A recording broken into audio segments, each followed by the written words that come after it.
Hey, everybody. Thanks for joining us. Greg Kiger, Dr. Daniel Orzempa. How are you, sir? Doing well. How about yourself? Very good. Thank you. Thanks for making time for this today. Yeah, no problem. First question, exciting topic of discussion to throw your way. I'm going to the gym. I'm doing some weights per your instruction, but I'm also trying to get out and do some aerobic exercise, do some of that zone two, kind of you can still have a conversation, but you're moving along briskly in whatever you happen to be doing. The other thing that is recommended is intervals and high intensity interval training. What does that look like? How should we all approach that? Why is that valuable, etc.? All right, great. Well, I think first off, I'd say with high intensity interval training, I think we're going to kind of narrow and talk about some of these, basically the 4x4 today, which is the protocol that was developed by Jan Hoff for the Norwegian ski team, however many years ago. I won't pretend to know, but a while back. Okay. And Jan has published on this many times, and so, this has been a method. It's been around for a long time. It's part of the famed Norwegian method of aerobic training, which is an interesting story that I won't go into here. But either way, what we're looking to do with intervals really is improve VO2 max. So as you said before, we don't want to minimize strength. That's definitely hugely important. We'll talk more about that at other newsletters. And of course, zone two is that base level of cardio, that kind of cardio we can sustain and endure for long periods of time. And that is critically important too. So we're not going to downplay that at all, and especially for mitochondrial health. But when we're talking about interval training, really the goal of most interval training is to use higher levels of intensity that have limited amount of sustainability, basically. So anywhere from maybe it's something you can sustain for 20 seconds up to minutes, 4 or 5, maybe up to like 8 minutes. And so you're using a higher intensity and then you're interspersing it with rest periods. And a lot of times, if we're talking about the 4x4 protocol, people are using a 3 to 4 minute rest in between. So roughly equal to the amount of work. In general, they're still moving around, but it kind of depends. You want to bring that heart rate down, but not let it get too low because you do want to get as much bang for your buck during the interval part of it. But to back out and talk about what the goals of this interval session are and what it does, we think it's one of the best ways to improve VO2 max. Probably the reason for that, and it's probably got nothing to do with a magical 4 minutes. It's just in that 3, 4, 5, 6, 7, 8 minute range is where your VO2 max occurs. So if you think about going back to like the Cooper test, it's a test that's been around a lot of years, run a mile and a half. The military, a lot of branches of the military use it.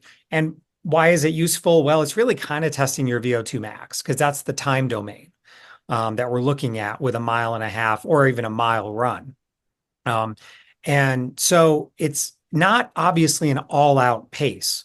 It's a pace that in the first minute, you probably are feeling pretty good, and you probably are not really starting to, even in the second minute, especially of the first round, you're probably still feeling pretty good. But by the third minute, you're definitely getting more breathless, probably needing to do more breathing through the mouth. And then by the last minute, you're very breathless. And as you come up on that 4 minute mark, you really need that rest. You couldn't go much longer if you're dialing in that intensity right. So we can look at the breathing model somewhat that I've suggested here, or that I kind of alluded to, which is, if you're breathing with low intensity exercise, you're usually breathing in and out through your nose. As it becomes moderate intensity, you go in through the nose, out through the mouth. And then really as it becomes high intensity, you're in through the mouth and out through the mouth. So you can kind of look at this as generally an exercise you're going to get to in through the mouth and out through the mouth. Sounds about As for, right. Yeah. yeah, And yeah. so and when we talk about 4x4s, we're talking about picking something in between those 20 seconds and that 8 minutes and saying, okay, we'll do 4 minutes on and approximately 4 minutes off, kind of a 1-to-1 ratio. Um, I personally find 4 minutes to be plenty. You know, if I'm pushing as hard as I can for 4 minutes, and I know I can't push much further, it's exactly like you said. That first minute, feeling pretty cocky, pretty confident. Second minute, third minute, you know, it's starting to accumulate. And then over that 4 minutes, by the end, I'm not looking attractive. I'm panting and breathing hard, and it's been tough. Yeah. Yeah. And most of the protocols for this have people recovering a mix of passive and active. It kind of depends on heart rate. So usually heart rate should fall down to below 60% of your max heart rate on the rest period, so you're probably going to be in that 40 to 60% range. And in comparison, during the interval period, you're probably going to be upwards of 90 to 95% of your max heart rate. Yeah. Again, this is your, actual max heart rate. We haven't talked much about this, but calculating your max heart rate is just, it's too variable person to person. So it's good for people to periodically kind of do a test that, will look at their max heart rate. And that can be simple enough as a 1 minute ramp test, where And just every minute you're, going up in would intensity. would the VO2 max test that Laura performs at the clinic, would that be helpful in determining the various zones, including max heart rate? Yeah, I think it's going to get us pretty close to max heart rate, if not getting us to max heart rate. And yeah, we'll get the zones when you're doing VO2 max testing on a metabolic analyzer like the one we have, you'll have the kind of personalized zones for each person. And so you'll be able to have a zone 1, 2, 3, 4, 5. Here's your heart rate. Here's your watts if you're using a bike. And so we really like doing that because it really dials that in for our patients. Which is so amazing. It used to be only elite athletes at sports performance labs could have access to that data. The rest of us had to do something silly like 220 minus your age, et cetera, which, Yeah. as you said, was never even close to the mark. So to have that information available is pretty amazing. And I guess the flip side is that when you're, at least when I'm doing high intensity intervals, I'm going all out. I can't go any faster if there was a bear behind me for 4 minutes. So it's helpful to know the numbers, but it can also be done a little bit more intuitively, I guess. So, Yeah. Yeah. um, and I so think the active recovery, at least for when I've done rowing or cycling, what I have found is if I keep moving during the recovery, that's helpful, kind of clears the lactic acid from the muscles. So I'm not stopping, but like you said, certainly backing it way down to that, 40% level or whatever it is. Exactly. Yeah. And how quickly your heart rate falls can be a really, really nice indicator too. I mean, really, it should go down about 30 beats per minute in the first minute of recovery. And roughly probably in that 45 to 60 beats total after 2 minutes. So heart rate recovery can, we in our VO2 max testing, that's why we have people sit for 2.5 minutes at the end, is just to really measure that heart rate recovery, see how heart rate and carbon dioxide start to come down. And so this 4x4 where we go out and we do 4 minutes on in whatever sport we've chosen, it could be, I guess, cycling or rowing or walking fast or swimming, etc., whatever aerobic activity people choose. We're going to do four of those. Is there any guidance on how often we do a 4x4? Is that, every single day, every single week, once a month? What are we looking at? Yeah, it's probably going to depend somewhat on the person. If somebody's an endurance athlete, they may do workouts like this multiple times a week. And certainly for most of us, that's going to be just way too much of a burden on our recovery to be able to do that. So I think once a week is a pretty good sweet spot. Like I said, if people work up to, say they've been doing it for 6 months and they want to do a period of time where they do it twice a week, I think that's okay. I mean, Ben Levine, who studies exercise and especially its effects on the heart at UT Southwestern, and has looked at mostly middle age or what he calls late middle age populations, he finds that, after about 3 months of this, they're often able to add a second 4x4 in the week. But even then, they're, making sure that, they're keeping tabs on people. And, if we're going to talk about overtraining in a different newsletter, but certainly, doing too many of these could potentially lead to overtraining. But I think a lot of the metrics we use for recovery will pick that up. Certainly HRV, if you notice your heart rate variability is down a bit, the day after doing this kind of interval training, that's pretty common. Just from, again, the level of intensity here. The other thing I'll say that's unique about the 4x4 are just these longer intervals. If we split intervals into shorter and longer, we're mainly talking about the longer intervals today. And really, there seems to be unique advantages to the heart for these type of intervals. So we're really stretching the heart far more because of the intensity and because of the length of the interval. That is happening for a far longer period of time than, say, if you were doing 30 seconds on, 30 seconds off. And so the ability for the heart to become larger in what we call eccentric hypertrophy, which is essentially the type of growth of the heart that occurs from endurance activity, and eventually leads to an improvement in the amount of blood that the heart can pump with each pump, which we call stroke volume. A lot of these longer intervals will lead to specific improvements with that whole eccentric hypertrophy, the growing of the heart, essentially the heart becoming a little bigger, and more importantly, the stroke volume improving. And I guess that speaks or leads us to the reason for these 4x4 intervals, et cetera, is it should, I guess, ultimately help our VO2 max, help our lifespan, help our health span. Is that supported? Absolutely, yeah. So we'll probably, spend an entire another newsletter talking about VO2 max. It probably deserves its own, and maybe even multiple ones or kind of a long deep dive. But suffice it to say, there's really strong data on risk for disease and longevity related to VO2 max. So as somebody's VO2 max is lower compared to somebody who has a higher one, their risk of all diseases goes up. And their risk of what we call mortality, which is just death from all causes, goes up. And that's at kind of every age group, young all the way up into older age groups. And again, because longevity is partially a being able to buffer against bad things that can happen, like getting sick, being able to be functional and kind of do everything that we want to do, which maybe we would kind of plot out as our health span.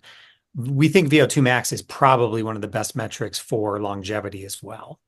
So well worth the effort, et cetera. I know for some people when they first dive into high intensity interval training, it's a little bit of a freak out. It's a little bit of a panic. Your brain is saying, "Hey, you are doing so much effort here. We can't sustain that forever." I know for some people it's a mental game, and for a lot of people it seems like if they just do one a week, just do 1 4 minute a week for a week or two, just to start getting a feeling of, I got through that 4 minutes. Yes, it was really hard and I was breathing really intensely and I looked silly doing it. However, a few minutes later, I was back to normal. I survived just fine. Now I can graduate to 2, 3, and up to 4x4, and then we're Yep. then we're going to see real benefits. Absolutely. Yeah. Start slow, starting with a single round or a double, a 4 minute, 3 minute rest, and then a 4 minute and be done after that. So 11 total minutes, starting with 2 minute rounds and doing 2 minutes on, 2 minutes off, doing that 3 times. All of those are viable. If somebody's at the level where they're like, well, I just walk for my cardiovascular exercise. I don't do anything more intense than that. Well, one good way I've heard it put from a prominent endurance coach is count your steps, the number of steps you take when you're walking in a minute. Okay. And then for 4 minutes, try to walk at a pace that's 10 steps per minute faster and start there. Or if you're at a gym and you're walking at 3 miles per hour, go up to 3.5 or 4. Do that for 4 minutes, come back down. Again, we can definitely start slow with this and build up over time. And it is and those are really good points, that whole gradual nature of it. And for a lot of us, if we're doing cycling or rowing or even walking fast, et cetera, on a treadmill, The first thing we might engage is our chest, is our lungs, our high breathing. But you can also consciously start to focus on adding belly breathing to that. There's a lot of lungs that are a little lower. And I know for myself in cycling, once I was able to engage that belly breathing, as silly as it kind of felt, it gave me a lot more ability to bring that oxygen in and handle those higher intensity workouts. Absolutely. Yeah, that's a great point. The breathing is definitely going to help. And even doing something like Wim Hof method, where you hyperventilate for 30 to 40 breaths, really breathe hard like you're exercising. Sometimes that will, because sometimes people just haven't breathed that way for a very long time. And, being able to just lay on the ground, flat on the ground, maybe your knees are up, just to kind of make things easier, breathing 30 to 40 times, really deep and fast, like you would be when you're really breathing hard, going in and out through the mouth. Or you could do nose mouth, whatever you prefer, but really making it hard breathing, that can start to also acclimate you to the type of hard breathing that occurs during this kind of exercise.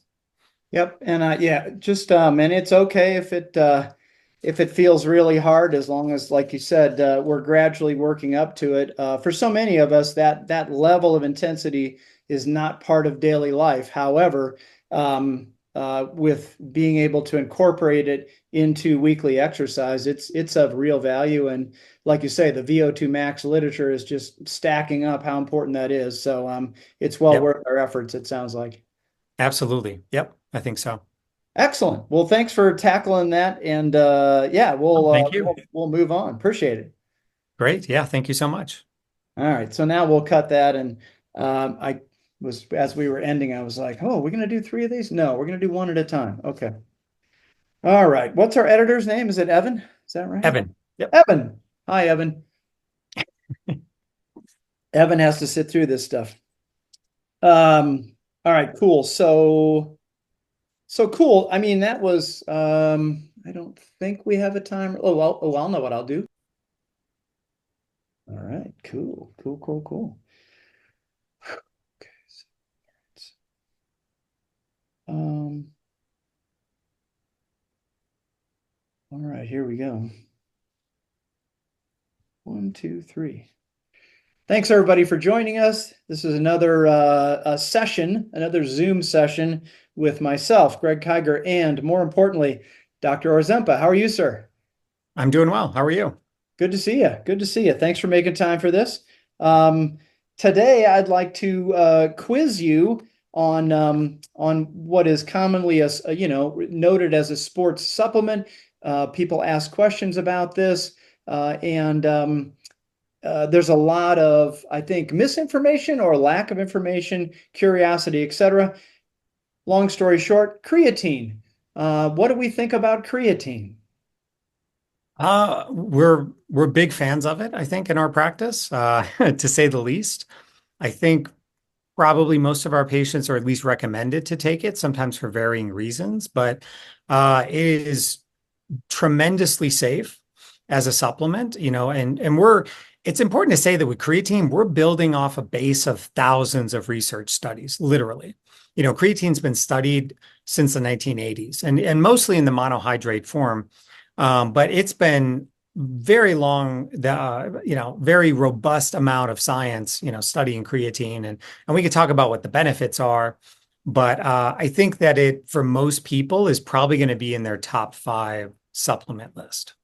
So yeah, and that's probably the place to start is, especially when we start talking about sports supplements, many of which are illicit or dangerous or completely ineffective.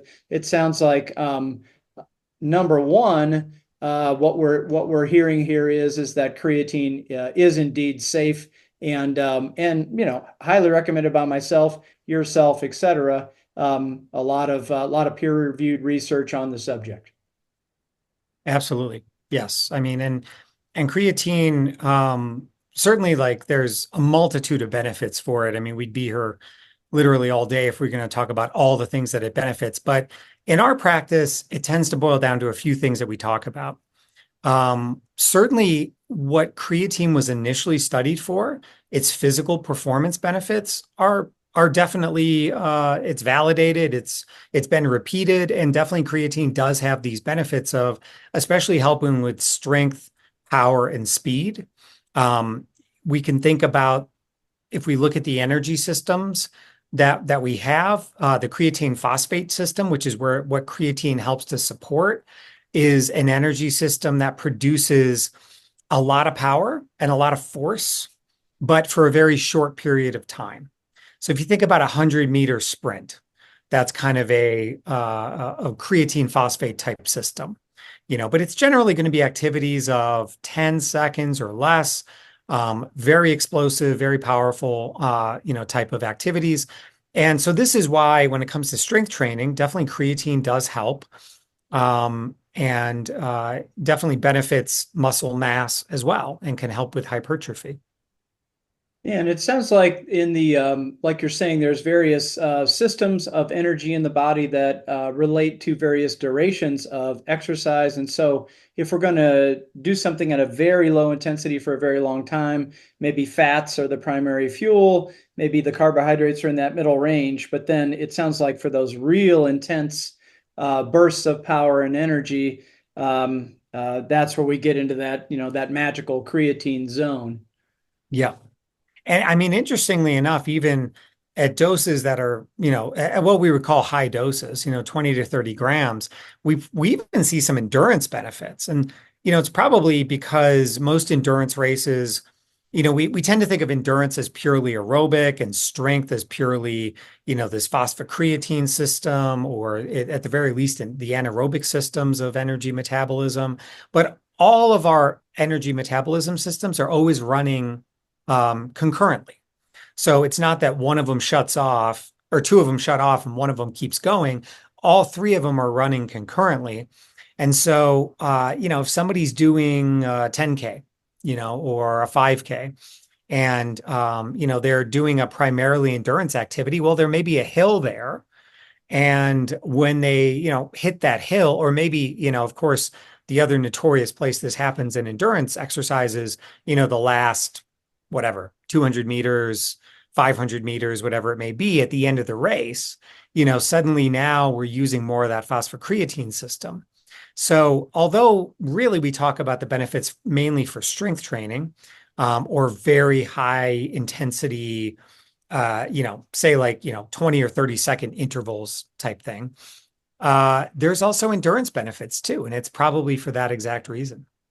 Yeah, it seemed like all the things that I read early on years ago, it was 100% about weight training. It really helped us in the gym, helped us to push more weight, gain muscle mass, which is so critical for people like myself and a lot of our clients who are aging athletes who want to carry that muscle mass with them for functionality and so many other health benefits. But it seems like today, more and more of the research is pointing to creatine is used in that in endurance activity, and it even has other health benefits outside of exercise. Yeah, I mean, there are, it's being studied more and more for its neurologic benefits. It seems like the brain really benefits. So we've seen improvements in cognition, for instance, especially with some of the higher doses, say about 10 to 12 grams a day. So there's a benefit there. Now, of course, it's not just skeletal muscle. It's important to say that creatine, obviously is working on it. It works whole body wide on this energy pathway. And so, yeah, we are now studying it. And really, I mean, this is not a new thing. For the past 10 or 20 years, it's been studied a lot for neurodegenerative conditions and neurologic conditions, things like Alzheimer's and Parkinson's. And, again, there's some exciting data here as well. And so it's moving from the realm of sports performance into the realm of really true medical usage. And that's yeah, so we go from athletes to aging athletes, which is a bit of a broader spectrum, and then we get into brain health, et cetera. And then, we have I have a number of clients who are vegan or vegetarian, et cetera, et cetera. My understanding is it's super important for them to supplement with creatine as well. Yeah, yeah. At least one trial I'm aware of, and I can't remember the specific. It may have been like verbal short-term memory. but I could be wrong there. But they basically supplemented vegans with creatine and they saw an improvement in some of the cognitive testing they were doing. And again, probably a lot of this goes back to the brain. We can synthesize some creatine, but probably not as much as we need. And even when we're synthesizing it from amino acids, basically. So this is dietary protein that's coming in, and then we can synthesize creatine. So I do think it's important for probably most people to supplement with creatine, especially as they're aging and trying to offset, like you said, that loss of muscle and even bone loss. But especially if somebody is vegan or vegetarian, where they may not be consuming meat, which is largely the dietary source, the largest dietary source of creatine, that's when we really especially want to think about supplementing it as well.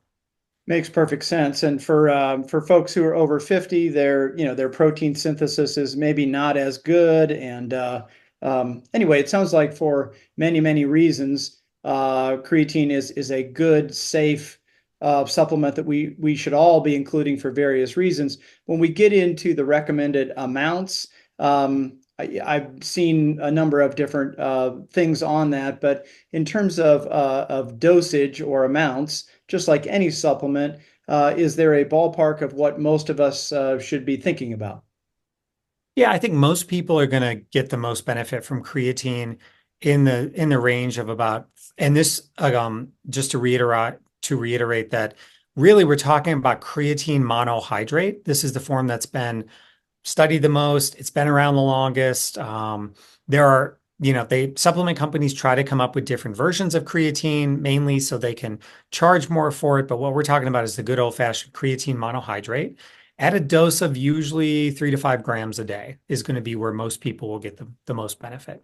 Like I said, with our cognitive decline patients, we may go higher.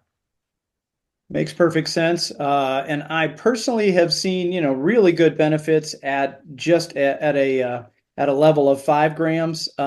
Seems pretty well tolerated. And like you say, the monohydrate version, just straight creatine monohydrate, available everywhere. It's available on Amazon. It's cheap. It's ubiquitous. There's no need to talk to the big guy at the gym about secretly getting some. It's a very straightforward supplement, and it's out there everywhere. So Yeah, absolutely. Yeah, I mean, I think a lot of times we use Thorne. They have an NSF certified creatine monohydrate, but many companies make it. Quite honestly, probably most supplement manufacturers make it. And I know for some, back in the day when creatine was only used by weightlifters, it seemed much more complicated. There was a loading phase where you would take X for a period of time, blah, blah, blah. Since then, I've seen just a lot that just basically says, you want to have creatine always topped up. Most people are always low. So if you supplement, it might take a week or two to reach you to that top level, and then just try to keep it topped up with, like you were saying, that 3 to 5 gram recommendation. And for most people that I have, talked with, very well tolerated. If for any reason a little stomach upset, etc., spread the dosage or reduce the dosage temporarily, but very well tolerated typically. Yep, absolutely. Yeah. And at the lower doses, that's a nice thing too. After a couple weeks, if not sooner, we're fully saturated. And yeah, the side effects are basically non-existent at those lower doses. At the higher doses, yeah, the GI side effect in particular, people can get muscle cramping because of the fluid shifting, things like that at high doses, but we really don't see that at the lower doses. Yeah, and again, I'll just put my personal experience on this at 5 grams, which by the way is 2 teaspoons. So I get that in America we don't know what grams are, but 2 teaspoons, very small amount. I throw it in my whey protein shake, which is something I'm going to do every day anyway. It's completely tasteless, and at that 5 gram level, no side effects. Don't even know it's there at all. The flip side is within a week, typically, I can tell a difference in my gym workouts. I can tell that I'm able to push more weights, etc. If I can push more weight, I have more muscle gain. I'm able to hold on to that muscle, hopefully for a long period of time, and we're back to health span and lifespan again. Absolutely. Yep. Excellent. So yeah, I guess we're giving creatine monohydrate 2 thumbs up here. So. Two thumbs up, absolutely. All right, very Just good. a Uh, five-star review as yeah, far as there supplements. you go. That's right. 5 stars on Amazon. So, all right, cool. Thanks so much for talking about creatine today. Appreciate it. Yeah, no problem. Thank you, Greg. All right, take care. You as well. And we'll sip water so that we're properly hydrated. Change shirts. Good. Okay, here we go. People are like, didn't he wear that shirt last? Yes, he did. Yeah. It's almost like they recorded several. All right. Thanks for joining us, folks. Greg Kiger, Dr. Daniel Orzempa. Hey, Greg. Nice to see you. Good to see you too. Sorry, I'll do that one more time because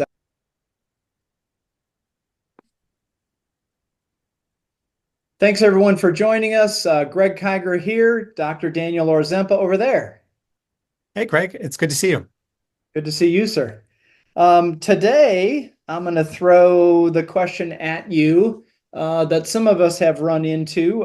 Some of us are just trying to get started in an exercise program, and then others of us have gotten into an exercise program, gotten all excited about it, and we find ourselves sometimes running into the dreaded overtraining where we're just like, gosh, I got a bit too happy and did too much. So any thoughts, experiences, et cetera, that you might want to talk about in terms of overtraining? Yeah, absolutely. I mean, this is a personal story for me because actually recently, I found that I actually was overtrained. So overtraining syndrome is basically when we're placing more load on a person, and basically the key point here is it's not just the load of exercise. It's everything else that's creating stress in your life and everything else that's either promoting recovery or preventing your recovery. So if you think about sleep and stress and how you eat, and other ways that you're moving, and it's all the things even outside of exercise. So that's important to remember.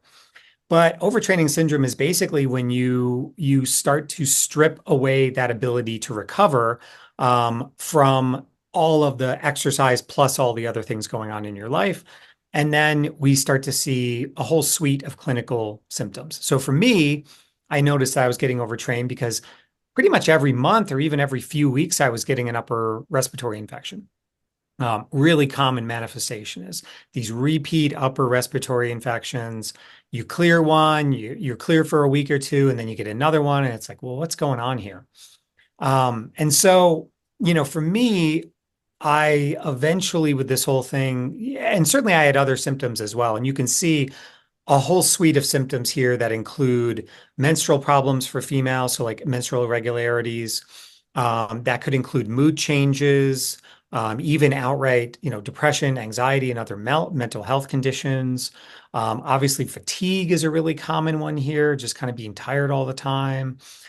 So there's a lot of potential manifestations, but those are some of the clinical symptoms. Physiologically, what we start to see happen, and this happened with me, is we can look at the ratio of cortisol to testosterone.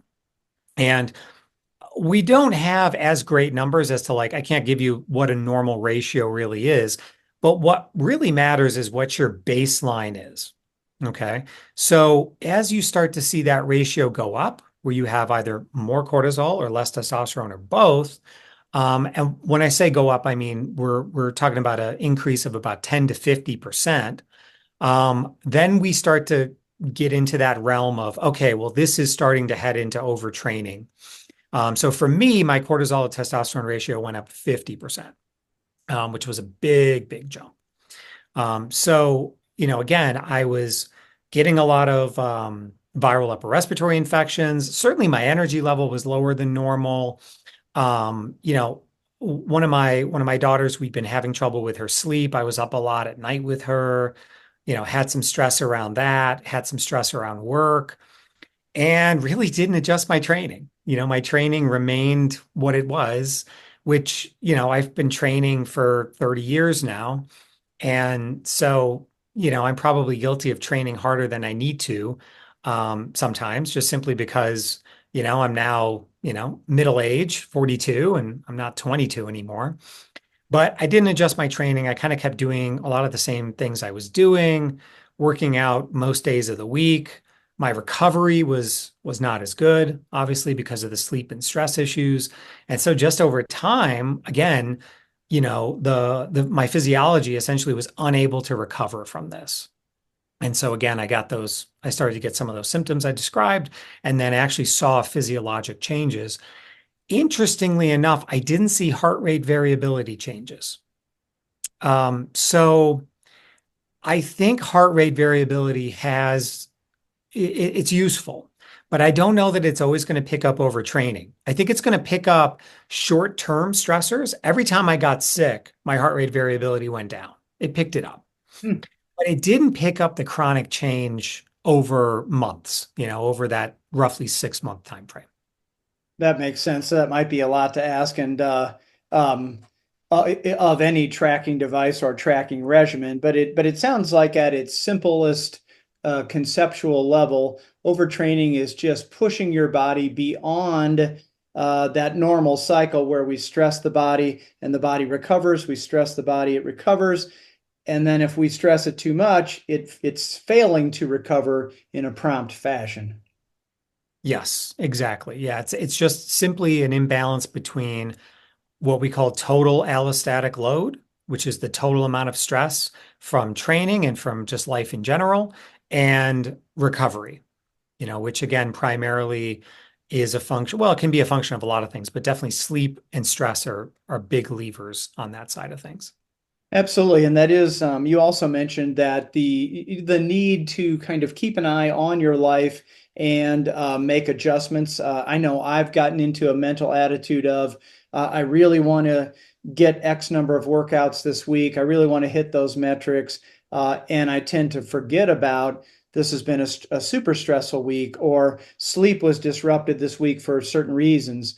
And so your point is well taken that we need to adjust for life. Life does happen, and it has a real effect. So that's a great point that you're trying to look at total load on the body, not just did we go to the gym and hit the weights. Exactly. Yeah. Total load. And, like I said, I think things like HRV, recovery scores, on the Oura, or the Whoop, or whatever the wearable is, I think those things are heading in the right direction. I just think that, people can slip through the cracks of those devices. Again, they're not perfect at this point. I was one of those people who did kind of slip through the cracks. My nervous system maintained its ability to suppress my sympathetic drive and have a high parasympathetic drive, which is essentially what HRV is. My nervous system retained that ability throughout. Yet, I still had, an inability to recover from everything that was happening to me from both training and life. And so again, over time, cortisol, started to go up and testosterone started to go down. Um, I should say that, Greg, this is a ratio that probably works better for men, but can work for females as well. Females do have testosterone as well. So that's important to keep in mind. The other thing to keep in mind here is that if you're going to look at one of the most important metrics of the ratio, it is that cortisol number. So, knowing kind of that first morning cortisol, because even if I forget about the ratio, my morning cortisol was above the normal range for the lab. So that alone probably could have predicted this. But yeah, I mean, we have to just keep in mind that everything we're doing kind of can act as a stressor, even good things. You know, um, you have a business that you love and you love putting work and time towards that. You love doing that with your family. Obviously parenting, is something I love doing, but all these things can have a load. And then if you're not recovering, and then if you're, putting exercise on top of it and then not recovering, then this is when you start to run into problems. Yeah, and some of it is really kind of a know yourself kind of a thing, like you were saying with a baseline. Um, if you know yourself and you know that, at least for myself, exercise helps steady my mood. I'm in a good mood when I exercise on a regular basis. We urge our clients to, get out there and get moving for all the immense physiological benefits, psychological benefits, etc. But when I'm overtrained, when I'm failing to recover, I notice that everything gets a little grayer, even if the sun is out. And then all of a sudden, that's a good cue that, hold on a minute, this isn't being helpful anymore. This is actually dragging me down a notch or two. That's one of my cues, at least, that I see where I know I probably should err on the side of recovery. Maybe it can be gentle, active recovery, but err on the side of recovery for a few days as opposed to hammering again at the gym or something. So. Yeah, I mean, it's desire to train. That's what you're describing. Yeah, that desire to train, is a pretty good metric. Like you wake up and, 1 to 10, 10 being like, I want to train, right now, can't wait. And then 1 being like, I don't want to train at all. I'd rather do anything else. Having an idea of what your desire to train is every day, I think can be helpful. I think like keeping track and being aware of your baseline energy levels can be helpful. I also think that for someone like me, and I shame on me because I know better, is if you're training all the time, you need to have deload periods. And I think that easily gets forgotten. Sometimes I usually get a 6-week program from my coach. And then, I do that 6-week program. And then usually at the end of the 6-week program, I used to kind of have like a rest week or even, 10 days. But at some point at the end of that 6-week program, I just started doing things that were fun for me. And sometimes what's fun for me is like pushing sleds, pulling sleds. Maybe I didn't squat that cycle. So I'm like, oh, I really miss it. And then at some point, it's like there's no deload here. You just changed activities just to have novelty. And so really being mindful of that deload, and making sure that either, every third or fourth session, you're bringing down your volume so every third or fourth session of especially strength training, but this could also go for endurance training, or after 4 to 6 weeks, making sure that you have a week where you're not inactive, but maybe you're walking more, you're doing some foam rolling, you're doing more gentle movement that's focused around recovery.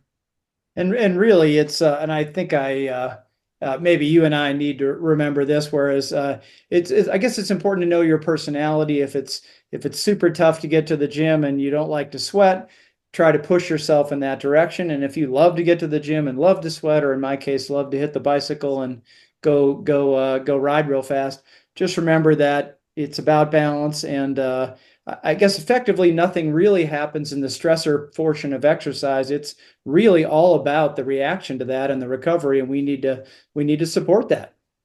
That's a great point. Yeah, I mean, that's a great thing to remind ourselves of and our patients of regularly that, yeah, I mean, you get stronger or faster or better endurance or whatever adaptation you're looking for when you're recovering. So, yeah, I think that's a great point. It's an interesting world these days. I know that you have various data gathering mechanisms that you wear on your body. I just started my Whoop, so I'm fairly early in on the what a lot of people have been doing. But just this morning, I felt like, oh my gosh, I have had plenty to do lately, and I should just lay around the house and eat bonbons. And the Whoop told me, nope, you're ready to go out there and hit it. So I took off for the gym because my Whoop told me to. So we'll see how that works out. So Yeah, yeah, pay attention to that over time. I mean, I think the devices can be good for that sometimes because sometimes it's more psychological and less physiological. But yeah, I mean, I think it's important for us to pay attention to how we feel as well. And that's why people just, having an idea of, okay, you could do this at the end of the day and just say, well, what was my energy level? How did I have my normal level of energy? Did I need to rest more? God forbid, did I need a nap or something like that? Basic sleep quality metrics, how many hours did I sleep? How many times did I wake up during that time? Was I able to get back to sleep? Problems getting or staying asleep? Basic metrics like that, I think can be very powerful. And maybe in a future newsletter model, we'll go through some of the wearable metric gathering devices. But it's a fascinating world these days with getting feedback just on our individual life about sleep and stress, recovery, how much strain we put our body on, and starting to really key in on our own bodies and figuring out where we're at and where we should be. Yeah, absolutely. So Yeah. that could be there's a cliffhanger there. Stay tuned for that in a future episode, I suppose. So yeah. Yeah, stay tuned for more. Absolutely. Yeah, well, thanks for sharing that. I know most of us have gotten into overtraining once or twice, and um, it's always a balance between getting off the couch and moving, and not spending too much time chasing those rabbits, and still enjoy life and all that. So it's a balance, I guess. Absolutely. Yeah, absolutely. Beautiful. Well, thanks for your time. Appreciate it. We'll see you next time. All right. Thanks, Greg. Have a good one.